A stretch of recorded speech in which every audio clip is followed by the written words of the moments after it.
states certainly still care Yeah. legally, and who's going to be the best fit to get your brand where you want it and serviced as often as you want it is really important to the supplier.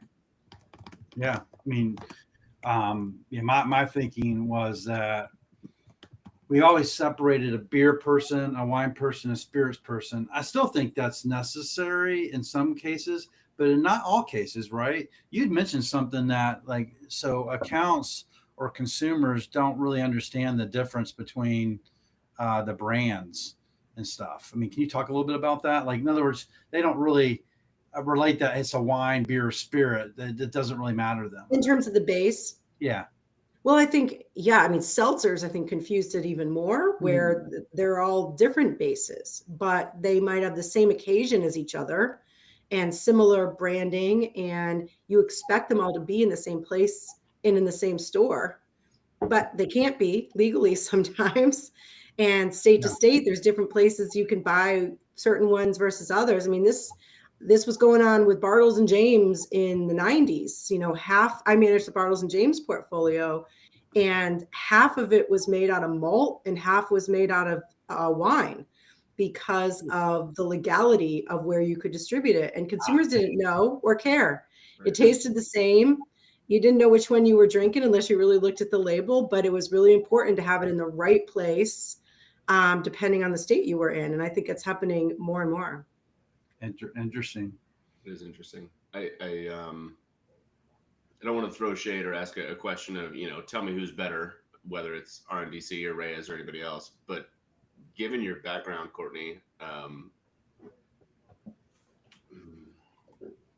maybe this is going to sound like a very amateur question, but I'm going to ask it anyway. We've talked for the last several weeks on here about how folks, we had Dave Moore on and his new book and just folks understanding that, okay, getting distribution as a brand is step one, right? Like the fight has just begun, right? We have that conversation all the time. Given your experience and kind of your angle on the world, if you will, like, do you think maybe whether it's the Tito's move or just in general brands selecting distributors, like obviously it's about the logistics and the pricing and the contracts and the relationship and all that, but is it also about the distributor's ability or their willingness maybe to be a storyteller in tandem with the brand owner, right? Does that make sense? In terms of, you talk about like the occasion for certain beverages, maybe one distributor is more focused on a certain occasion and telling that story. Does that make sense? Yeah, I don't know if I have experience with that being the case. Okay. Maybe I wouldn't say no. I think it's more the size of the distributor versus the size of you, the Sure. brand, Yeah, and the amount of totally. attention you're going to get, therefore. Mm-hmm. And then I think it is 100% on the brand persons and the suppliers to get that story to the distributor. Sure. And even coming from Gallo with a lot of power with our distributors, you get 1 second to tell them your story. And it better be repeatable and concise, and they better get it because it's a game of telephone. That's only your first stop, right? You Totally. still got to get that guy to repeat it to the retailer. It has got to be so simple and so Mm-hmm. clear. And Well, I that's think, her message. Her message is, can the distributor repeat your message? and does it even get his attention? What's in it for him? Yeah. Oh, we've been, it's fun. So, Sam, I'm sure you have a copy too, but I delivered a few days ago. I bought Dave's book, right? Oh, yeah, I got a copy. Yeah. And I've been reading through it and I'm like 30-ish pages in. And that's one of the things I read the other day is, right, like, how are you going to incentivize them? How are you going to make it simple? Whatever, he lists 4 or 5 things, right, that will strengthen that relationship, if you will, right? Yep.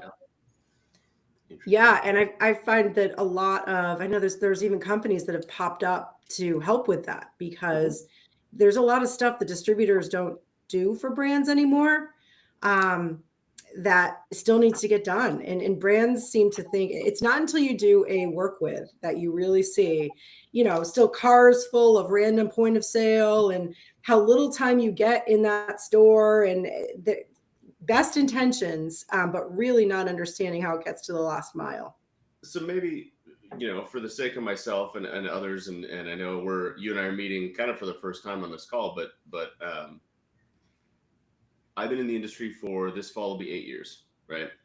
Um, heavily steeped in RTD beverage, lots of cans, a little bit of glass bottles for beer, a little bit of glass bottles for spirits, every now and again some like ready to mix stuff, but mostly canned high acid RTD. That's my world, right? So if you were willing to indulge me, something you just said of distributors do, I don't want to cast aspersions, but do less or have less time to do now as much as they used to. So, 8 years deep, what did it once look like, and how did we get to where we are now, if that makes sense? I'm sure you have insight on this too, right? Given your background. But I was I think Sam has an even longer point of view on this than me. Yeah, you're really aging me now, because he did 8. I got 39 in. So well, 8 years is a baby. We all acknowledge 8 years in drinks is still a baby, but that's fine. Yes, that's true. Man. And then Courtney mentioned when she was in the 90s. I'm like, well, geez, I was in the 80s when it was like the Gamma Scala. Okay, so I noticed that I misspoke there. I did not manage Bartles and James in the 90s. I was in college, but when I did manage Bartles and James, it's been done back to the 90s. I should have clarified. And I was building, like I met Frank and Ed, the 2 actors or whatever. Did you? The guy was like I don't know, they were like business people, and somehow they became Bartles and James. Oh yeah. Yeah. I mean, even met Charlie Rossi, right? He went by Charlie, but back in the day. So it's I'm gonna really date myself. But that's an interesting question, Adam. Courtney certainly can answer it. I have an opinion too. Yeah, I'll take a stab. So I mean, it's I see it as the explosion of SKUs. Okay. And I would love to look at the actual data of when we started, on this crazy curve of exponential explosion. But I came from Coke. We had one competitor. We only cared about what one other person was doing, and the whole aisle was one of those 2 brands, basically, not that long ago. Sure. And now, I mean, wine especially is such a fragmented category, always was, but now even soda is so much more fragmented than it used to be. So you get no time to actually build a brand in some of these categories. You really, and I could go off on so many different tangents here, but if you're the supplier and you're trying to build a strong brand that's going to make the distributor and the retailer take notice and have to have you, and have to be able to repeat what you're saying in the point that it would get to the consumer someday and some kind of a hand sell. You have to be so crystal clear, but not only that, you almost have to build your brand outside of the store at the same time. I mean, we're seeing like kind of the opposite now, people building it in D2C and having these big communities, and then the distributor comes to them because that's what gets their attention now, is you've actually got some kind of following, because consumers have such little time in store with these insane shelves.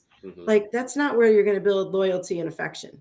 Oh yeah, I got to call out Eric Meth over at Surfside. We're going to meet over at WSWA, but he showed me a campaign. I won't mention it to be fair, but it was around cannabis products, and he was showing me the conversion rate of what he's doing, and he partnered up with a retailer here in Minnesota to do it. And I'm like, wow, I got all these brands that I'm representing at, that help go to market, but it's a battle getting wholesalers to think of you, right? So there is a different path for these brands to get in, either D2C or some social media presence. That these experts like my friend Duncan from Far Belly Marketing, the whole bit, or you, Courtney, like telling what you do. There's different paths and how you get there. It's just interesting too. And then not everybody has to go. If I'm a wine, I don't know. I no longer have to go to these 4 people. I have a bigger path to market and how I get there. Yeah. Well, what can you control and what can you own? Yeah. To that end, and I'm curious again for both of you, I don't know why this question hasn't popped into my mind before, but so again, from an RTD guy's perspective, right? I'll use the example of was it NBWA, right? So the beer counterpart to WSWA about a year and a half ago, and a lot of these beer distributors, big or small, family owned or larger companies, were very interested in. I was with a non-alc brand at the time, right? But it was a non-alc brand that had zero issue messaging and positioning as a mixer, if that was the case. So it's like, okay, kind of rising tide in all ships, and how the rest of that goes, right? And there was definitely interest, but I'm curious, for both of you, I've seen, I'll put it that way, I've seen the willingness of existing distributors to expand their portfolio to account for, Courtney, to your point, more SKUs, right? But obviously then you do have to get specific, and you have to get very focused. You have to understand who's what, and so on and so forth. Do you think in the next several years, and maybe we're already seeing it and I'm just not as close to that side of the equation, but do you think we'll see a growth, an explosion, whatever, of niche distributors who, for your example, like, oh, we only do probiotic sodas, because you could still have 30 SKUs in-house? Hey, by the way, I'm just monitoring comments here. So I know, Courtney, you're going to answer his question. But Duncan Elney, he does Fire Belly Marketing. He says, does Adam have an invisible hand? So he's picking on you. Duncan, I had to call out again. And for some reason, I called out, I mentioned Duncan's name. He goes, what the hell? He's like, I literally just turned you on and you called my name. That's sorry. funny. Sorry, I digressed. So I'm monitoring the comments here, everybody. So if you want to put comments in, we're getting better at responding. The first few weeks, Courtney, we were on, people were sending messages to us, but I wasn't responding to. Oh, that's frustrating. I think we'd both have a different answer on this, but it's an interesting question, Adam. I think there's a huge gap in the market, and I'm not a distribution expert, but from what I hear from clients that are struggling to find the right fit with the distributor, if there's one thing most people I talk to seem to agree with, is that they're frustrated with their distributor and are trying to find somebody that it's not so tiny. And I think it's less about whether you're as specific as a probiotic soda and more about who you're trying to reach and where you want to be placed in what stores. So if your only relationships are with tiny little bottle shops in a certain state, and that's where you've got the power as a distributor, that limits who's going to be interested in going with you. You said something really powerful, though, because I'm learning this and from a couple of the brands that I'm helping, and my partner Alicia Vargo. Hello, Alicia, if you're out there. They're not going all in with any one wholesaler. Yeah. Like, they're asking the question to the wholesaler. And think about this, is what customers do you serve? And especially cannabis products and NA products have the flexibility to actually do that. So depending on the channel, so like if you service the big grocery accounts, I want to be with you. But are you going into the craft cool accounts? Right. I want to be there too. So they're actually having how much power do you have in those places? Not only are you going there, but how much power do you have there? What's your portfolio that you have a relationship with who at that store that you can get me into the right box and not get me lost by the guys that actually have the power in there that are shoving me to the side an hour later. That's really interesting. So I think there's a medium opportunity. Well, I was talking to a supplier the other day, and they're out of California, San Diego. So they'll use like the Kahis of the world and the Unifies of the world for different channels, but like they don't do anything in the liquor channel. Yeah. So like we'll use you to help make contact with the liquor wholesalers and beer wholesalers. So I'm like, okay, I'm down with that. That makes a lot of sense to me that they would do that. So I'd encourage you, whatever brand you have, is don't, be distributors should be open-minded too, right? In terms of how they approach brands as well. Sometimes they want to wrap up everything, but when you wrap up everything and do nothing, is that fair? And do nothing well. Yeah. Then there's even the soda wholesalers. I mean, because we're crossing categories so much with the non-alc adult alternatives, right. I think there's a ton of, again, like you think about the occasion. If my occasion is Friday night relaxing with the girls and I want a 0%, but it's not available, I've got to go to a second place to get it. I think we're going to see much more melding of that stuff over time. Yeah, well, I mean, I definitely think about. Then there's just different paths. Now you have the whole thing with, because I worked for Coca-Cola too for a brief stint, and I had I was a sales development manager at the time. So I managed the customer relationships where Mhm. they had the business development managers that managed the bottlers, right? But all these bottlers out there, that is a path to go talk to them because they're probably looking to put things in their book. Because Yep. MBWA a couple of years ago, it was to be able to be on the floor where you can actually get distribution. I was talking a buddy of mine, Matt Geezy. You guys might know Matt, but Matt has a brand called Funny Water. And I remember when he was early on in his journey, he's like, I just got 17 distributors from just being an MBWA. Mhm. So is there an equivalent of that for the soda wholesalers where these people can actually go talk to them, right? Because there's a lot. I'm going to WSWA in the 3rd, 4th, 5th, and 6th, and there's a big floor of all these brands. I don't know if that's going to be fruitful for them or not. Maybe it will. Maybe RDC is going to be open because they just lost Tito's. I don't know. I'm sorry about what happened, but maybe they're more apt to look at brands to develop themselves. Certainly want to fill trucks. Mhm.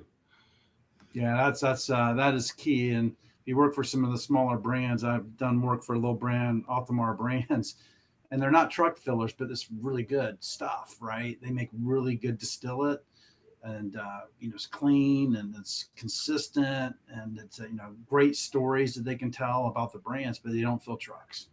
Yeah. And these small brands, that's not what I do. That's more what you do, Sam. But in addition to needing to understand what their brand stands for and how to market it, so many of them are lost when it comes to distribution. Like, what should I do? Or they're just hanging out for months at the mercy of these distributors who promise them a meeting. And then, they think they're going to get in multiple states, and then you just keep pushing it back. And now there's fear because of potential upcoming tariffs, and let's just put it off even longer. And they're just lost with how to best distribute their product in the face of all the big, powerful guys.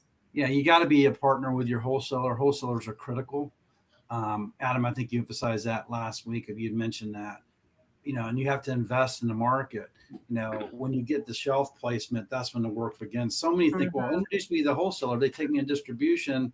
I don't need you anymore. Yeah. I got news for you. That's when the actual work begins. Mhm. Looking at like feet on the streets. Like, we have solutions, as Courtney and Adam, where we have over 2,000 W-2 workers in the hospitality industry. We can activate them. I would encourage people that are new to market, if you have the money, make sure you spend it there to get those people to go to the stores, go to the on-premise accounts, to have the conversations to create that, a little bit of push, but obviously you have to have the pull too. And you need the margin structure in order to be able to do stuff like that. You can't scale your way out of a bad margin structure. That's the part of the company. So what are you hearing about margins? It's interesting you say that. Have you I want to hear what Adam is going to say about it. Go ahead, Adam. What are you hearing about? What does the margin landscape look for retail and distributors? What can people expect, Adam? It's the way I always so again, Courtney, to give you a little bit of background on me, and I would love to pick your brain more later, as Sam knows, I'll ramble if left unattended. So the brands I work with are typically, either, hey, I have an idea, up to, hey, I'm making a few million cans a year, right? So very green, but good people, very passionate, right? And I dig it. Shout out to, I won't name them because I haven't asked if I can, but if anybody's watching, shout out to the folks I'm working with. Love you guys. My shoot from the hip number for them is 40%. I'm like, if you can get to 40% from you to the distributor, and this is even non-alc, right? Like, you to the distributor to the retailer to the customer, like, you're sitting pretty.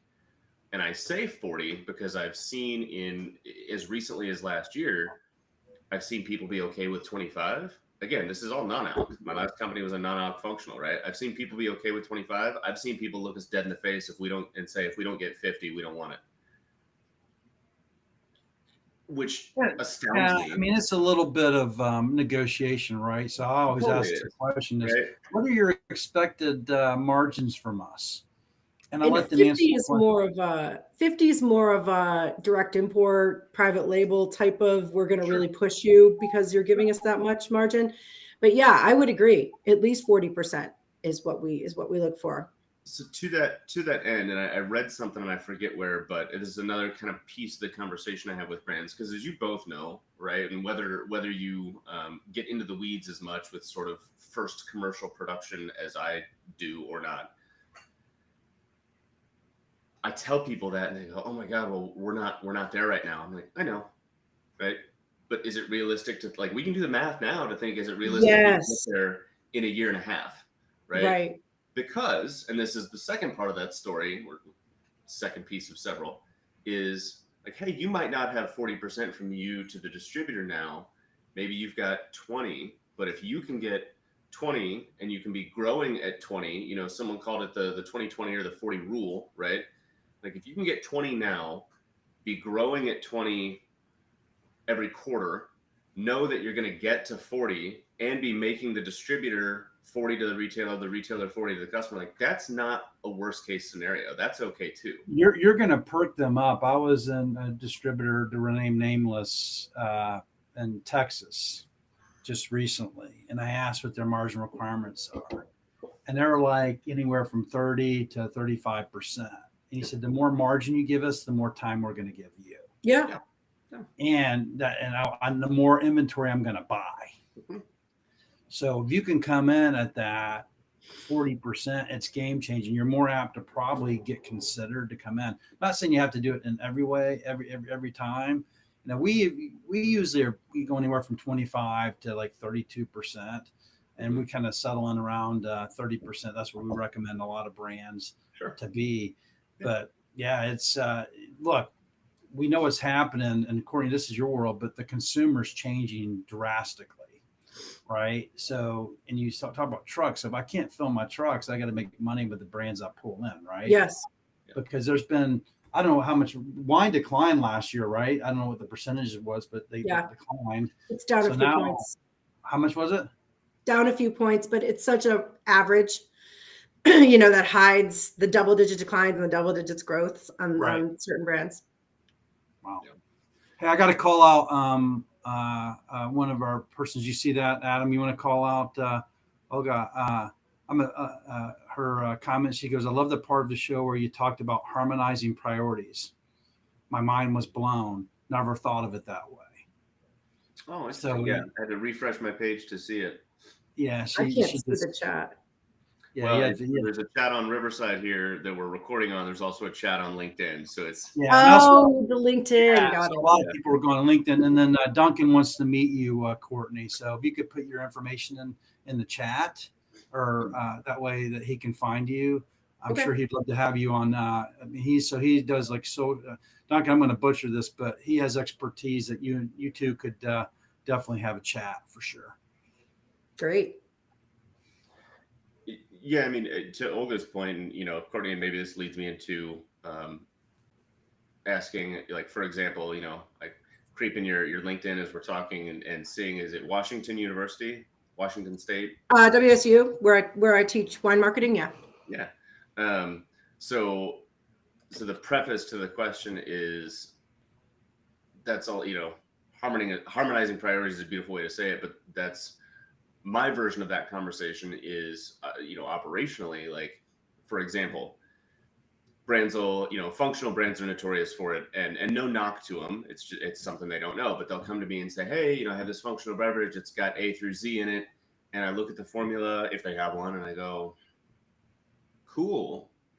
But there's 12 different functional ingredients in here that are like, they're not water soluble. It's going to take forever to get these to mix, right? They're not readily water soluble.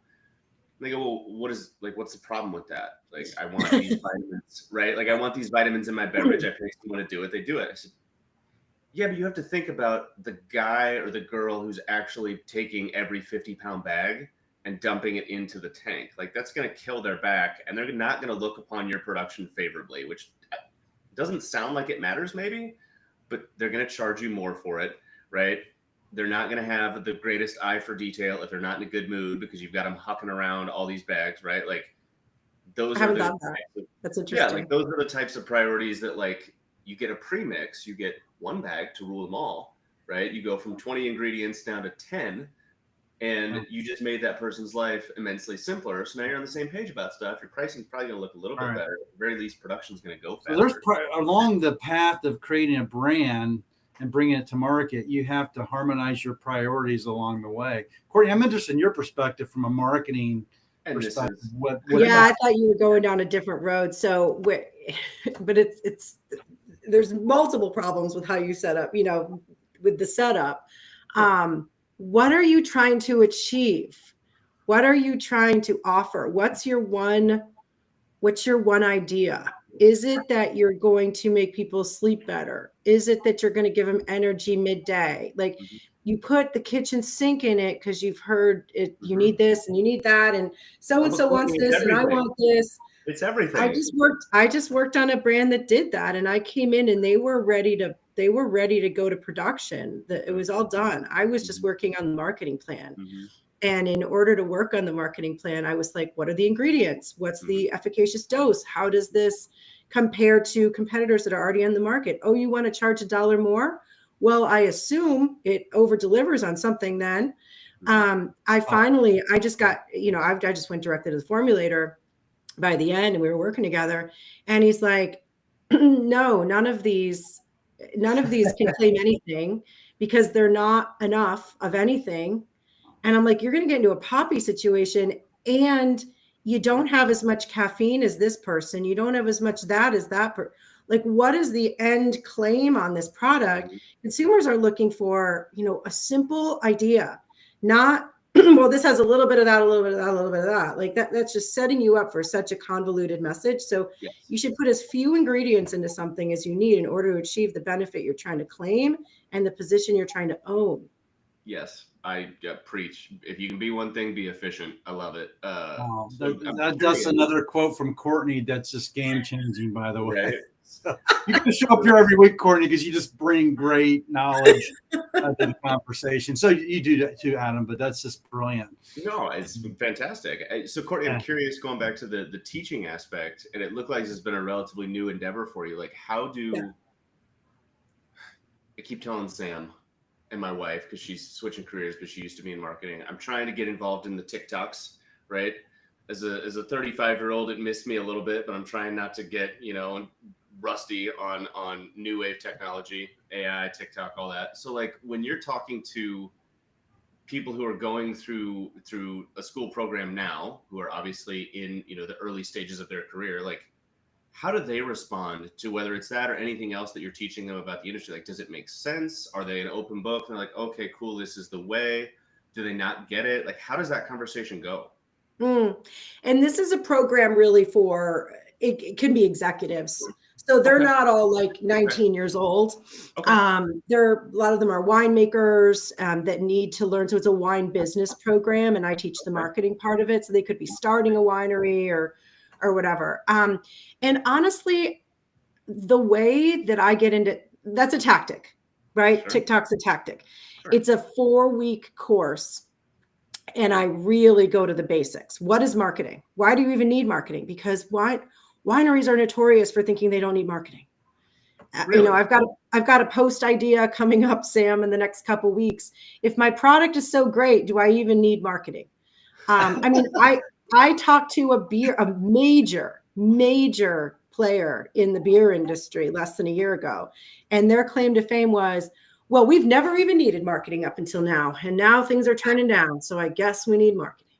Everything's marketing, though, isn't it? Right. It's like a badge that if they come to you, that's even better, and you don't have to lower yourself to actually doing marketing, which is, look at Adam's face. I know. Marketing is telling people you exist and being clear on what you do. I think that's table stakes. Now, do you have to spend $100,000 a month on paid ads? Maybe not, depending on what you're trying to achieve. But to me, TikTok is a tactic that you deal with much later. I go into how do you position a brand? And I've always marketed from the standpoint of a brand owner. So I've always owned a P&L. I've never worked in a marketing agency. So I still do that. So how does it affect what does your choice of price do to your brand? What does your choice of channel do to what you are proposing to the consumer. It sends big signals. All of it needs to be aligned. And what space are you going to own in the minds of who? And then we get into all the different marketing tactics you could choose, why you might choose them, how expensive they might be, and what you need to do as an MVP versus, way down the line. Well, so many people just show up. They don't even have a tagline.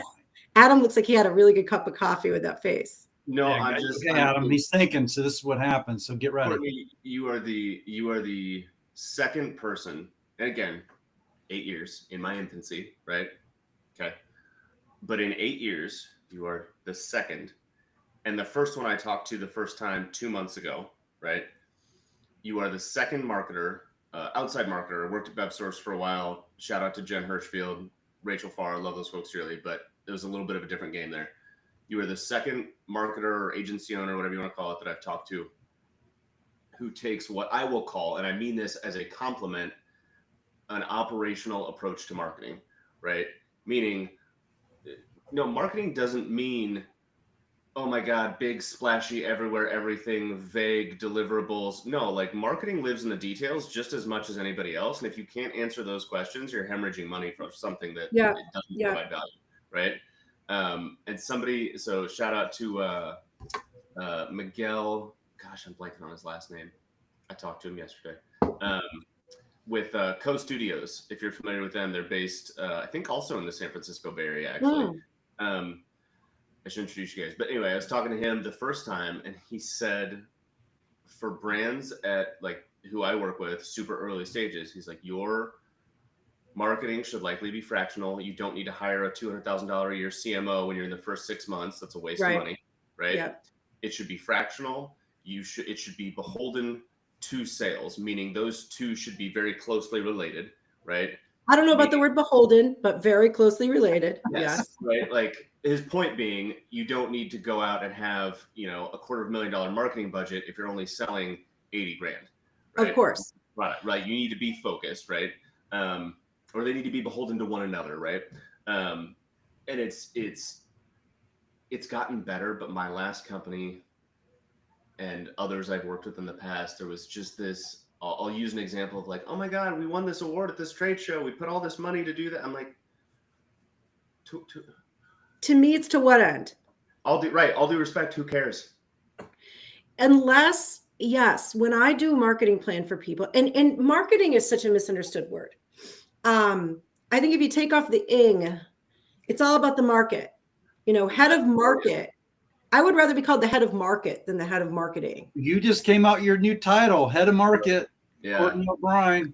This isn't just something that just came to me. I've batted this around with other CMOs before, but and I think there's a difference between branding and marketing. Mm-hmm. So, and what I do more than anything is the brand development, the brand reinvention when it's not working, and brand touches everything. It touches, if you call up and you have a crappy customer service experience, there goes your brand. It's not just what you decide to put in, call marketing. Your brand has to be singing from one hymn book and one core idea. And that's kind of my specialty, is helping you come up with that and then doing a 360. What does that mean? Then the marketing tactics that bring that to life absolutely need to be in tandem with sales. And I had the benefit of growing up in companies where that's non-negotiable. You are out there in the market with sales. I'm sorry, I'm going to interrupt. What does that effectively? Some things popped in my head, but what brand, like who does it, like a small brand, a big brand? Who does it really well? Like what you just described. Creating a brand? Or just like the whole, like marrying those topics that you mentioned, right? Who's doing the balancing act, singing from the same hymn book well, in your opinion, big brand, small brand? It's hard to know without being in there, right? Like when you get in there, it's like, oh my God, you're not doing it well. Or, and you would be amazed at the number of companies that are big companies that marketing is so separate from sales.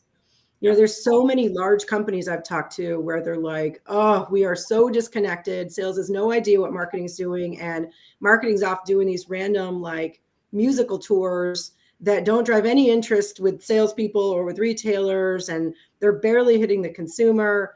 So, but I am also a big believer that marketing is not schmarketing.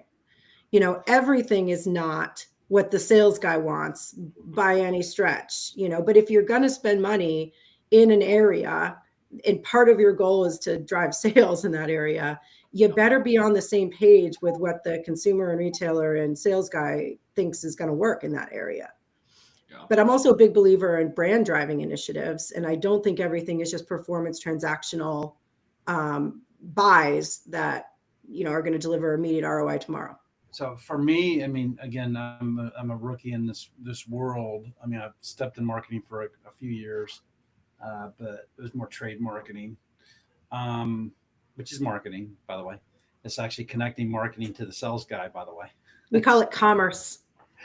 There you go. But I think Coca-Cola does it really well from my estimation. It's like you see, I haven't seen them in a while, but you see the commercial with the driver or the truck driving around with Coca-Cola on it. And then you arrive at the store and boy, there's the Coca-Cola guy merchandising the shelf. And you just feel like somehow it just from the truck, from the commercial to the truck, to the bottler, I'm a consumer at the shelf and I'm seeing this guy loading the shelf. It's like in your face. They've got such a huge operation, but there's a reason why you see Coke signs at your local ball field. It's not because the brand manager's everywhere. It's because they've got a ton of field salespeople that are targeted with showing up in key markets. They've got a whole division now that's even thinking about because Coke trucks go to more places than medicine reaches, in some countries. How can we use some of those trucks to deliver medicine, which again, even elevates their brand even further. Yeah. I mean, and I think about small guys. Small guys to me probably goes back to the Tito's day before Tito's became big. Like there was a message. It was very consistent. It was in the back. I remember if you flew and you looked at the back of the Delta magazine, you would see Bertito Beverage with his dog on the back of that magazine. And this is before they were anybody. But I mean, somehow he became the craft, like the leader of craft, and he just stayed consistent on his message. Consistent on your message. Yes. Yeah. That goes so far. And they must have known who they were targeting to have invested in an airline magazine, right? Yeah. Yeah. I mean, they must have known who they were targeting. They stay consistent on their messaging. And that was for years. I mean, they would come calling on me and I'm like, look, I'll give you 2 meetings a year. You don't get any work with, to now distributors like, hey man, I got to have Tito's. I mean, it reversed, right? So it's a bit of a journey, but they got there with some really good marketing. They started small to do it. I guess from my point of view, small and local, they were known for the local. Yeah. So you don't have to be, you don't have to be a conglomerate, right? I know you're talking to, we have a mutual client that you're working with and the whole bit, but maybe you can help them do that right out of South Carolina. Like how they, to be known. You don't have to be the biggest or the baddest or budgets. And that's not what consumers even want nowadays. I think the big guys are at a disadvantage now with trying to come out with small, new, authentic brands because people see through them. I mean, this has to do with the whole Simply line extension into probiotic sodas that I just posted about a couple weeks ago. I mean, if I was going to pick a brand within the Coke portfolio to do that with, it would probably be Simply. But, and they've got a ton of advantages, obviously, over the small guy, but they're super late. And they're just not, that's not what the trend setting consumers are driving and are drawn to nowadays, of this authenticity, this startup mentality, that this fewer ingredients, this non-corporate that ends up being something that the corporations want to buy someday. Yeah. Well, we've had a lot of people stopping by the way. So all of you out there that are watching this, if you have any questions, we got some experts on the line, and Courtney and Adam, and I'm playing co-host here, but they certainly could answer.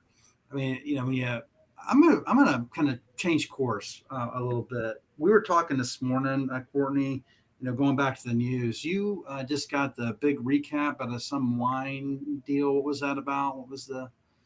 Yeah, it's a Silicon Valley Bank state of the industry for 2025 that the industry always eagerly anticipates ahead of Unified Grape and Wine next week.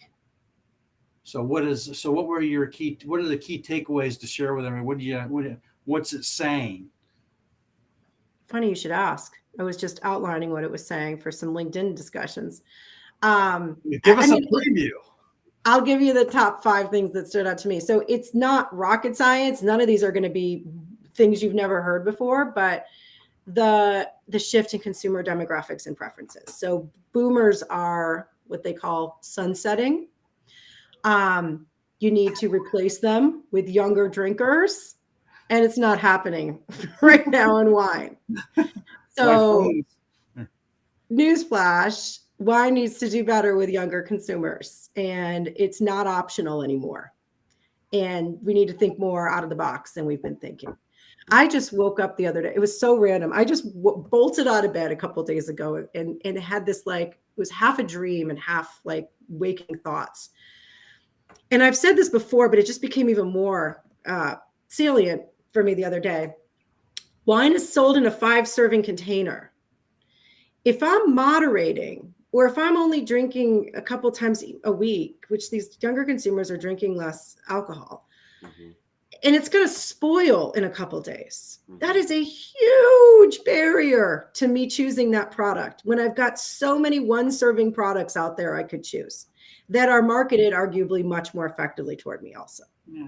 Southern Home does a pretty good job of that, right?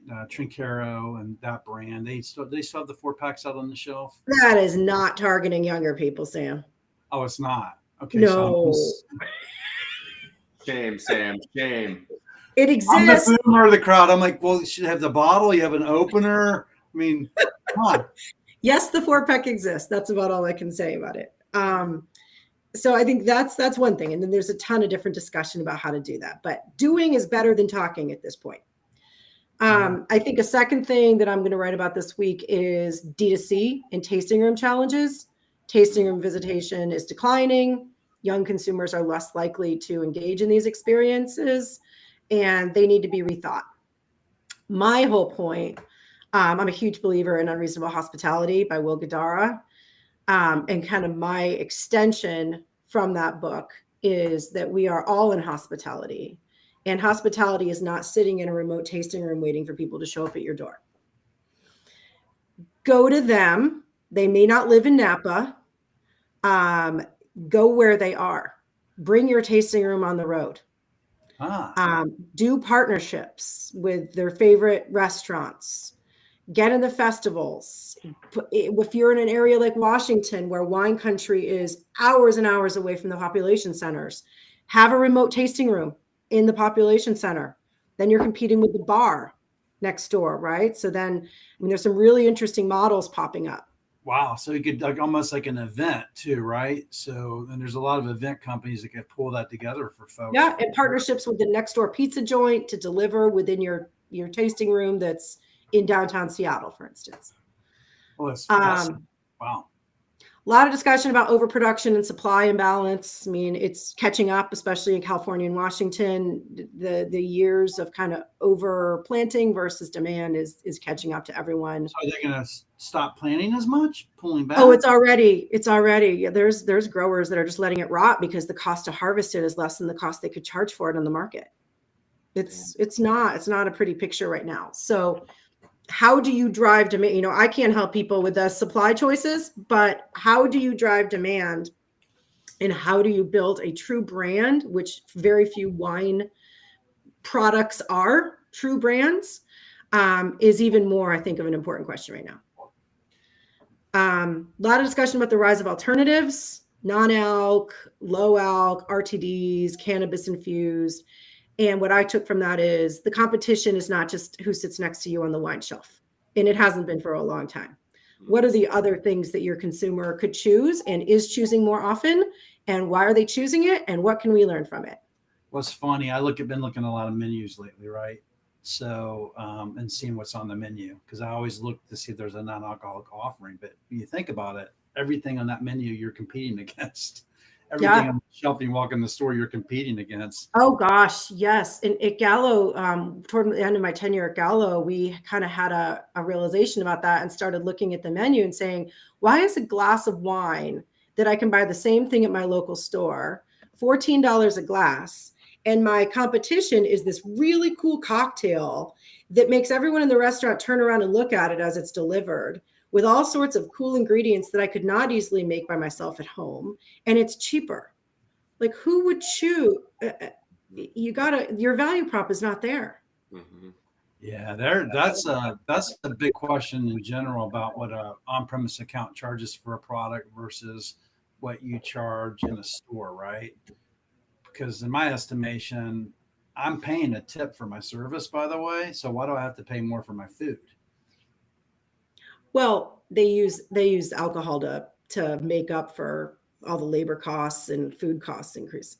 Got it. Well, that's fascinating. Anything about distributors and that any like the importance of distributors from your takeaways? Or you still That was not really one of the focuses of the report. I didn't get much out of that from distributors. The last couple of things I got are like luxury trends.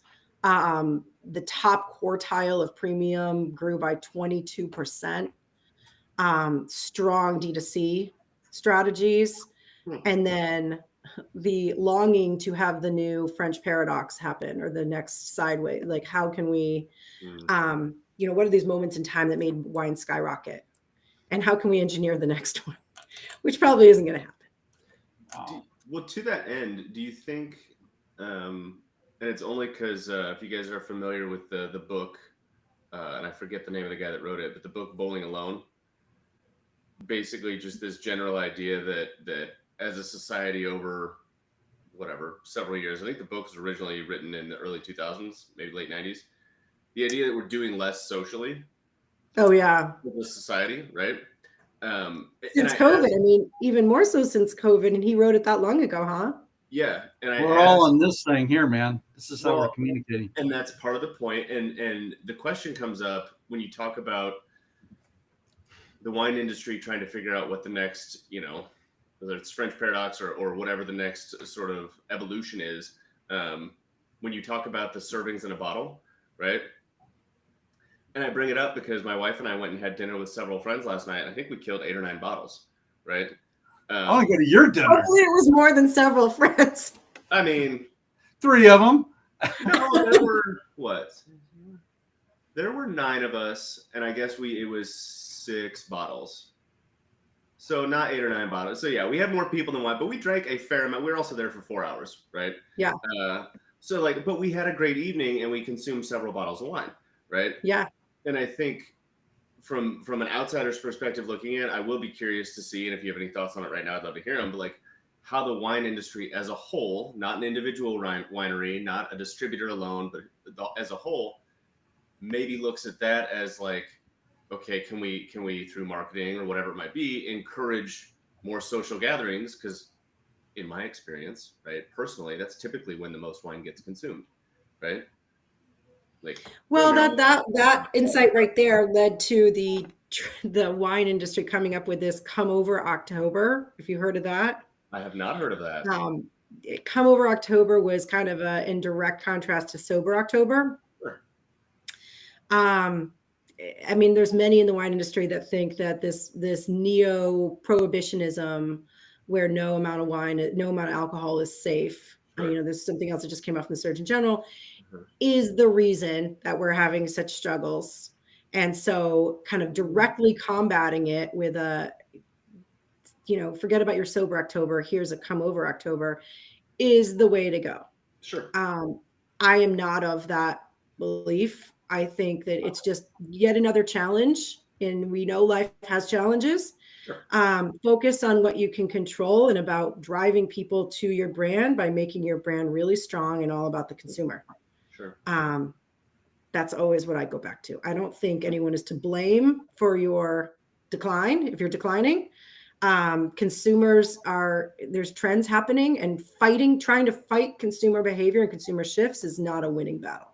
Yeah, but you got to go where they're at. You got to meet them where they're at. And it doesn't mean you all have to produce a no-alc wine. Like, sure. The answer of whether you should do that should stem from your deep understanding of your consumer and your positioning. But you do have to acknowledge where your desired consumer is going and where their head is at. Yeah, I just talked to a producer yesterday. He's a gentleman director of training. But I said, well, your business is off. Or he goes, no, we had a stellar year. We were up 10%. So I'm like, wow, you're like not the norm, and they import some Yeah. really good, wine into the U.S. and have some, really good model through this. A lot of the big guys. So that's a great success. There's definitely winners. The average of down 1% to 3% is very much hiding the fact that there's big winners and big losers. Yeah. It's interesting. I thought it was actually more. So those are some fascinating numbers. Well, look, in the interest of time, I know everybody joined us on Saturday here. So thanks everybody for joining us. Thanks Curtis, Olga, Duncan. If I missed anybody here, Adam, but I don't think so. joining us today, and Alicia, as always, I think Alicia, you need to come on the show and join us at some point to talk about what you're doing and your story. We'd love to have you, Alicia Vargo, calling you out if you can hear us. But I'm going to give you the floor, Courtney. Any closing comments? And thank you so much for joining us. I'm hoping you're going to join us more. So to have your commitment. I just got to go to bed earlier on Friday nights. I'm in California, man. It ain't easy getting up this early. Any closing thoughts? I mean, so a lot going on. I mean, maybe an update what you're doing and anything you just want to share. Sure. Yeah. I mean, closing thoughts are it's a whirlwind out there of all these beverage events going on. I mean, I'm talking to Sam about the different things he's going to and the different things he's reading versus me. There's more than enough things to think about and so many ideas for discussions to provoke. I think it's fascinating talking to you guys that are doing different things within the beverage industry. And for me, it comes down to branding, which is beverage and anything else. And it all has to be aligned in order to navigate your way in this crazy, complex environment we're in. So I'm having a lot of fun working with a variety of beverages to do that. That's awesome. Well, thank you so much. Thanks for the insights as well. I'm hoping everybody out there actually enjoyed that. And then Adam, any closing thoughts? By the way, Alicia is like the only reason she'll come on the show is she wants to meet you, not me. But I've never met her. Yeah. So we had arranged this where we're going to have you and Adam with Alicia. I think it's going to be a really. You could take a vacation day. What's that? You could take a vacation day that day. Yes. We'll do it in the evening. We'll have wine. It'll be a party. Yeah, we should. You know what? Let's do that. Let's do a virtual wine tasting. That'd be fun. Everyone brings their favorite bottle. Yes. Yeah. Absolutely. Somebody invite some more friends to the conversation as well. Awesome. That'd be fun. Yeah. I mean, closing thoughts for me and Courtney, I'd love to pick your brain on this later because we don't have time for an answer. But I think that what you called out in terms of sales, marketing, and branding, each needing to be their own thing within a brand, but needing to work very closely with one another, right? And how you frame that for folks that are trying to do a better job of, keeping them separate, but keeping them connected, if that makes sense, right? Yeah. I think that just generally speaking, that insight for any new brand and any brand I talk to, anybody that's listening, I think it's phenomenal to think about and consider how you do it. And then obviously for folks like Courtney who can kind of walk you through the details, like I think that is, you can add ops in there too. Obviously they've all got to be related, but to your point, those things have such a tendency to meld and become this non-working amalgamation of each other. And so it's kind of sales, it's kind of silos, branding, right? And none of it's getting done, or they work in such silos that the left hand doesn't know what the right's doing. And, as with anything, you have to find this middle ground. But I think those three are just so primed for that potential pitfall, right? Yeah. So yeah, I thought that was a phenomenal point that you made. So that's my closing comment. Thanks. And what you do too, is your functional stack driving the bus? It shouldn't be, right? Like, it's very important, but it doesn't come from what functional stuff am I putting. It needs to be driven by an idea, right? Otherwise, what are we doing? Just brilliant. So thank you, Courtney. Thank you, Adam. The knowledge you bring here every week is just incredible. And just, I feel truly blessed to have two of you as my friends. I'm going to, Alicia, you'll appreciate this. I'm going to harmonize my priorities now. So that's my Perfect. what I'm going That's to a do. great line. Love That's it. great. I'm going to do that now. I'm going to harmonize my priorities, and she'll appreciate that. And we'll talk more about that later on. But hey, thanks for joining us, everybody. We'll see you next week, and have a beautiful weekend Saturday. Thanks, everyone. Thanks. I'm not sure if it's stopping or not. There we go. Okay, it's stopped. That was my whole. I was like, did we actually stop this time? We did. Yeah, Success. it's uploaded.